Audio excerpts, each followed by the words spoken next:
Warning, may cause extreme student engagement.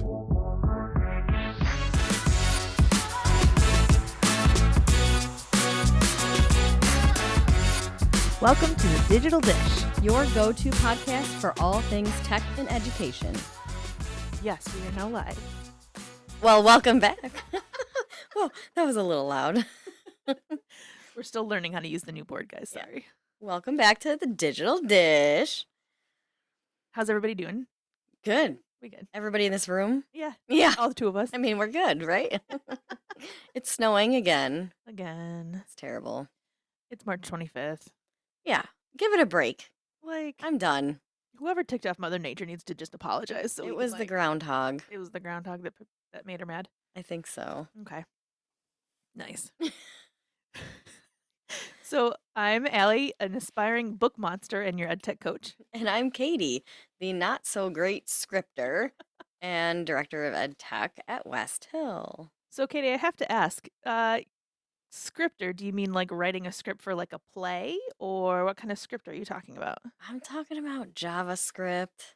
One of the computer languages. Yeah. So I went to school to be a computer scientist back in the day when computer science was like this elusive, like, oh, what do those people do in the lab? Because we only So had labs. mysterious. Yeah, Yeah. it was very mysterious. We only had labs. We didn't have personal computers back then. Mhm. So I have my degree in computer science, and I almost failed my Java class. I passed my Visual Basic 6 class with flying colors, but Woohoo. that language is no longer a language that Right. people use. So I have understanding of script or of like computer programming. I like basic, it's kind of like a second language where you can say some words in another language, but you can't always understand it when Yes. people are speaking really fast. So it's like that for me, and I really want to use AppScript, which is a JavaScript for Google, and being able to make my own like apps that interact with data and do things. And I've been successful in small chunks, but what I'm working on is bigger than what I can figure out. And I've been working on it for 3 weeks, and I can't get past like this one block, and I'm not good at it. Like I can read it, but I can't write it well. Right. So Gemini hasn't really been great for this particular project. It has in the past, but I keep telling it I'm getting this error, and they're like, "Well, do this." I'm like, "But I already did that." So, but and then it says, "Well, do it again, but try harder. Like, make sure you don't have any typos." I'm like, "But I did that. Come on, you're not my mom." I do love how Gemini is just like, no, you need to try this again. Yeah. Let's go at it this way instead. Yeah, you need to go back and try it again. Better guide. For those who don't know, Java is a computer coding language, and there's over 100 across the, actually close to 200, I think, across the world. So that way, computer scientists can communicate with each other on coding. So 200 different languages? Yeah. Yeah. Python being one, if you've heard of that. Yep. C++, all the fun ones. HTML. So many. So many. There's so many memes out there that are like, HTML is not a real programming language, but I beg to differ because I can do things with it. Right. Well, I mean, I understand. I like Python, but it's more wordy than anything else, so I can actually understand. Yeah. So Python's like the baby step into JavaScript and all that. Is it? Interesting. I think it is. They've made it so much easier now with libraries and stuff. You don't have to memorize everything. So as you're typing, you have to know some things. As you're typing, it will like have an automatic drop down, like, oh, do you want to use this? Blah blah blah blah. Right. Like, okay, and I click that, and then you did period, and then it has been a whole nother library of things. So it made it a lot Absolutely. easier. But 100%. And CodeHS is one of the programs that we have, right? Maybe not. no, No? Oh, I thought I took the class for here. Oh, well. It's great. oh, Chat for Schools. Is it chat? Okay. Yes. Yeah. Yeah, There that's there the is program. a tutor in there for coding. Maybe I'll try that. Ooh. Yeah, maybe. All right. Well, can you tell me a little bit more about why you're trying to be a book monster? Because I don't know what that means. Well, and originally earlier I had aspiring book dragon on there, but I thought that was a little bit too much. So a book monster, I'm just reading everything in sight and I can't stop. Like, I just cannot stop. So Yeah. I am 40 pages away from the end of Iron Flame that I Okay. started 3 weeks ago. That's pretty good. That is, yes, Yeah. especially like doing everything that I do, and 40 pages. That's going to end tonight. that's 100% like. And I got to a really good part, and I looked up at the clock, and I was like, oh, I gotta go to work. I gotta So leave. was the first book the one that I said you better text me on the last page? Yes. Yes. Yes. Okay. And I did. No We did spoiler talk about alerts. it. Yes. But like it's getting to the point. So I was reading this book, trying to finish it, and then I was listening to Court of Roses, Thorns and Roses book, and I really shouldn't be doing that because in my dreams they were like morphing together, and I was like, Yeah. oh, I'm a book monster. Yeah. Okay. That's funny. And to the point, so I do a lot of crafts and work multiple jobs and do lots of stuff like just like everybody else does, and it's I have a craft fair coming up in then like a week and a half, and I need to finish those crafts before I start like on Onyx Storm or Mm. the Sunrise on the Reaping that just came out, the new Hunger Games book, and like I want to just read Oh. them, and so yep, I just want to just gobble it up just like Cookie Monster, just gobble them all up. I get that. I just finished listening to The Nightingale, and I Nice. had never read that before. I've read a couple of other Kristen Hanna's other books, All the Light We Cannot See and The Great Alone, which were both excellent, but this was like on a whole nother level. And I feel sad that I didn't actually read the words on the page because I feel like you connect differently with books when you're listening to them rather than reading them. I don't know why. I mean, it was great. I loved it. I was sobbing hysterically. I was texting my friend and colleague here, Megan. I was like, "You should see the piles of tissues next to me. I can't stop crying." So good, That's a good though. book when they could just like get you to like Yeah. really cry, like hard out cry. Yeah, and I just ordered two. I'm also a book monster. I just ordered two more of hers on my Kindle, and I started tomorrow and tomorrow and tomorrow on Audible Nice. yesterday. I haven't gotten very far, but I love books. Me too. We could do a whole podcast on books. There we go. Maybe that's one of our topics for the future. Maybe. So getting into our topic today though, Yeah, we are here to talk about Eduprotocols. we are. So what do you think? Yeah, so just to recap, Eduprotocols are like little lesson frames or activities that you can just pick up and go and do over and over and over again and change the content and change, like, well, yeah, the content, but the protocol stays the same. So it's kind of like a multi-step process that you just change, like let's say you're cooking and you're like, okay, step 1 is to saute, step 2 is to bake, step 3 is to air fry. You're just changing the ingredients, but you're doing the same things. You're what did I say? Sautéing, you're baking and air frying, but just changing the ingredients. So that's what a protocol is. And every protocol is a little bit different. It's intended for different things and different outcomes.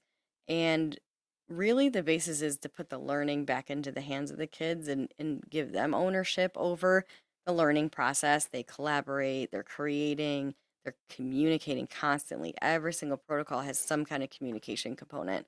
And these are the soft skills that we want our kids to have when they're leaving our district. So that's why we love them so much. And they're so easy. Sorry. No, You're gonna say absolutely. something. They're easy. They're meant to be really quick, especially the last time, if you guys are longtime listeners, which welcome back. When we were talking to John Mhm. Carippo, one of the co-creators of Eduprotocols, he said it's not like we're supposed to be doing them over and over and over again to really see the growth amongst a long time. Yeah. Yep. And they're not intended for, 3 days of class. They're intended for like 15 minutes. Some of them are 2 minutes, some of them are 5 minutes. So you pick one that suits what you want your outcomes to be, and then you go with it. And there's tons and tons of templates that you can just use. You Absolutely. just change the content. That's it. And really, so you just like Google search Eduprotocols, and I think I clicked the first link, and which was more of like a spotlight on Ditch That Textbook, which is one of my probably favorite sites and books. Is that Matt, Mitchell? I No. think I know who you're talking about because yes, I think so. Matt something. There it is. So as we're looking this up, Computers. thank goodness for technology. Hey, I that's why we're know. here. I'll look that up. I'll Yeah. look it up later. But there were like 10 different templates that are free to use. Just make a copy of Mm-hmm. it, and it's like the directions are right there. You can just push out a copy for all your students and things like that. Yes. So the one that I wanted to talk about today is Bookakucha, Yeah, you which did it. woohoo, I did it. Pronounced it right on the first. Oh, I think I pronounced it right on the I first think time. so. I think so. So what happens is that the teacher chooses whatever main theme, and students who are reading whatever book, it could be really whatever, and so they would read for a little bit and then go back and fill out like a slide or two based on this particular theme. So say if they're talking conflict or relationships or anything along those lines, it could be even weather or pets or anything along those lines. Um, the students would have to go back, write a couple of sentences, pair it with a picture, and then share out to a couple of people, share out to the class, just share it with a teacher, that kind of thing. So it Yeah. seemed really powerful. Yeah. I was before we started recording, I was telling Allie that I did this in a class. But as you're talking, I'm remembering it wasn't Bookakucha, which I think she did do, the teacher. It was Game of Quotes. Ooh, And I'm not going to talk about that one, but that one is so much fun. There's seventh grade boys excited about Game of Quotes that's awesome. in a book that they read for class. Like, come on. Woohoo! Can't get any better than that. But yeah, Great. Bookakucha is cool. I like it. 100%. What's the one that you want to talk about today? So one of the hardest departments I think to get into as a ed tech coach is math because they're so I don't want to say the word regimented, but they have this strict content and skill set that they have to teach. Mhm. Because a lot of them do have either a state test or a regents exam, and so they're going pretty quick a lot of the time. And teaching like algebra is really difficult when kids don't get math or when they don't have like the previous skill sets really well down pat. Like if they don't have their factors, like number factors and stuff like that, if they don't have that stuff, then it's really difficult for them to do like the harder things. So making math fun is really important, especially for those kids that really struggle with those concepts. Um, and they're abstract, right? Numbers represent things, and N or X and Y represent something that's unknown. And that's always a struggle for, especially for teenage brains. Right. There is no such thing as the unknown. They know everything. Absolutely. 100%. So, um, and I was an English teacher, but one of my passions in life when I'm working with kids in math is to connect it with the real world. Um, and so my protocol of the day comes from the Eduprotocols Math Edition. Woohoo. Dun dun dun. You hear the pages. Ah. This is a real book, folks, with paper. We're talking all books today. Yeah. Oh, yeah. And so this protocol is called 3-act math. The number 3-act, like acting, math. And what's amazing about this, it can be applied to any math subject area or content, I guess, like calculus, statistics, especially statistics, but algebra, anything in any grade level that you're working on in math. And the concept is that Act 1 is depending whatever the topic is the hook. You want to get kids interested. Why is this important? So there's like a video or like a little picture that represents the concept in real life and is interesting to the kids. And the Act 2 is focused on getting to the crux of the problem at hand. So you're looking at, okay, this is a problem we need to solve. How are we going to solve it? We're going to use math. But you're not giving the kids the right answer. You're asking them to think about, well, how would you solve this? What numbers would you use and where and why? You know, what is the problem? How do we find a solution? And then Act 3 is the reveal. It's the end of the video or demonstration, revealing the next part of the image to verify that the work has been done. And that's kind of abstract as I'm saying and reading it out loud. But if you go to Google and you just Google 3-act math, there's a website, and there are a ton of different 3-act math problems already out on the internet for every grade level and every math subtopic, so even calculus. And it's done there for you, and you can just use them with your students. I set up a lesson one time with a 3-act math in Cami. So I grabbed I think it was is a Gim kit? No, what's the other one? Desmos? No, starts with a G. Is it the gyro? It Gizmos. is Gizmos. Not Gim kit, Gizmos. Yeah. Is a Gizmos. And it was awesome. I thought like it was a real world problem using actual math concepts that align to the state standards and align to Nice. the exam. So yeah, I I think if you want to know more about doing a 3-act math in your class, reach out to one of us. We were more than happy to help you plan it, to help you create the materials. It doesn't take much.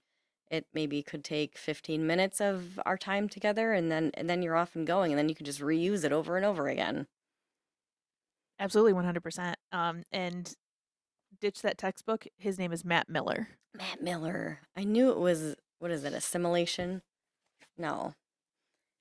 Not assimilation. Oh, what's the word? It's like the beginning letter is repeated. It's a poetry term. Yeah, I don't remember.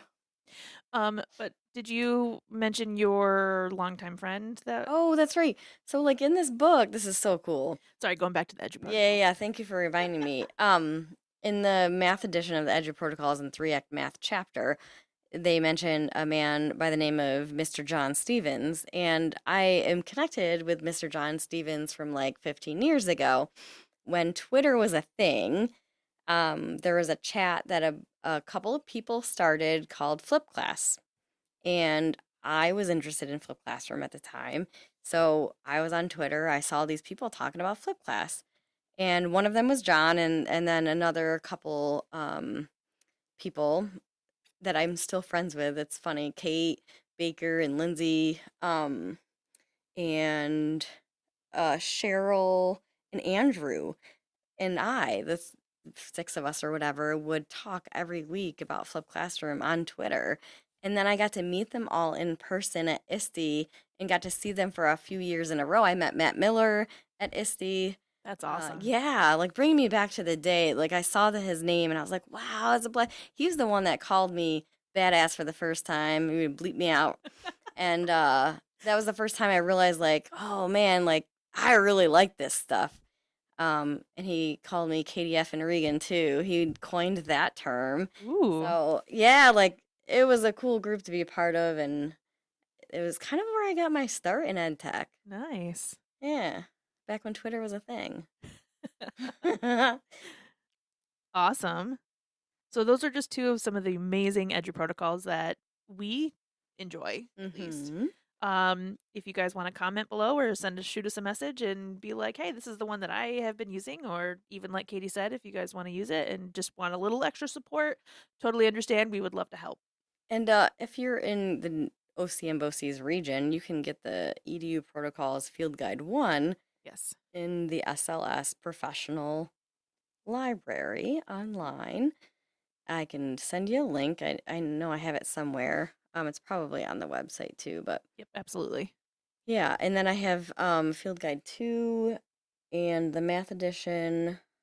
And we have lots of templates too. So Yes, we do, which is fantastic. yeah. Okay, so upcoming PD. You want to talk about Mr. Shelton? Yes, so after the podcast last week, because I couldn't remember what he was actually talking about other than AI. So Ken Shelton is coming next Friday to OCM BOCES to talk with us. He was here a year ago. Now he's coming back, and the title of his session is Systems Analysis, Critique, and Care. So he's going to kind of dive into some of the history about artificial intelligence, and then really kind of gear us and bring us through being able to like put it, like how to really kind of understand it and then bring it forward into putting it into our classroom in the hands of our students. So I know everybody's really excited. He's such a great speaker. Yeah, he's very engaging. If Highly you recommend. I definitely recommend. He will be here on April 4th. He's the vibe. He really is. he's just a phenomenal speaker. I was able to attend a couple of his sessions at Yeah. Nicegate this year, and it really helped a lot of what I was thinking and feeling at the time, which is great. Yeah, he puts things into words that you knew you felt but you didn't know how to say. And he's funny. Yeah, he's really good. So Cool, definitely cool. suggest that. Awesome. Great. Speaking of the vibe, I had to try to explain to my dad what the vibe was with my sister. It did not go well. Oh. But he ended up at the end of the night saying, I'm the vibe, I'm the vibe. I'm like, Dad, yes, you're the vibe. You got the vibe. Better than having to describe to my dad how to do a craft fair. We should have our dads on. We should. Oh my God. That would be so much fun. Oh my God. And our moms, because that would be even funnier. I don't know. Maybe. Dependent, like if my mom could talk to you about crafts all day long. Well, there we go. There you go. Awesome. Okay. Next episode, we're going to be talking about Canva. But a lot of you know about Canva, but I think I'm going to push us Yes. to do something a little bit different. I don't know what it is yet. We'll try to figure it out. We'll figure it out. I want to make it special. I wonder if a little like VCast, like video, putting some yeah, ooh. Allison. Oh, I even got the Allison for that. I don't know if that was a good thing or a bad thing. Uh-oh. So as always, guys, thanks for coming. Oh yeah, you know where you can find us, by the way? You can find us at bit.ly/digital I can never say this, digital dish pod. You can That's our website. You can also email us. I am in district every Tuesday. And I am here every day. And we are on YouTube, Spotify, Apple Podcast. Yeah, Instagram, Facebook. The Fache book. We're there. We're everywhere you want to be. Like Ranger. Absolutely. Even if you want to come on, maybe you spend some time with us and have Yeah. some great laughs. That's always a fun time. We would love that. Absolutely. All right, everybody, have a good one. Bye, guys.